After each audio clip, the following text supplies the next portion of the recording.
Pulivendula, Vontimitta ZPTC polling 12వ తేదీ సందర్భంగా YSRCP party తరపున ఏజెంట్‌గా కూర్చున్న వాళ్ళందరూ చాలా జాగ్రత్తలు తీసుకోవాలి. ముఖ్యంగా అక్కడ పోలింగ్ బూత్ ఆఫీసర్‌గా వచ్చినటువంటి వ్యక్తి మాక్ పోలింగ్ చేసి చూపించేటప్పుడు గానీ, చాలామంది బూత్ ఏజెంట్లు మాక్ పోలింగ్ అంటే ఏంటి? ఫార్మ్ 17 అంటే ఏంటి? ఇలాంటివన్నీ ఖచ్చితంగా తెలుసుకోవాలి. కౌంటింగ్ రోజున అలాగే మాక్ పోలింగ్ చేసేటప్పుడు ఈవీఎం బ్యాటరీ ఛార్జింగ్ ఎంతుంది? తర్వాత పోలింగ్ కంప్లీట్ అయిన తర్వాత ఛార్జింగ్ ఎంతుంది? అలాగే ఎన్ని గంటల వరకు పబ్లిక్ ఓట్లేయడం కోసం లైన్‌లో నిలబడ్డారు?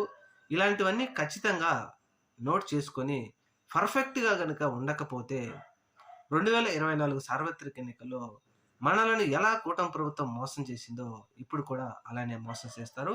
అందువలన ఖచ్చితంగా ఏజెంట్లే ఇక్కడ ప్రముఖ పాత్ర వహించవలసి ఉంటుంది. ఏం జరిగినా సరే పోలింగ్ బూత్‌ను మాత్రం వదిలి వెళ్ళవద్దు. ఖచ్చితంగా మీ పాత్రతోనే ఇక్కడ వైఎస్ఆర్‌సీపీ గెలుస్తుంది.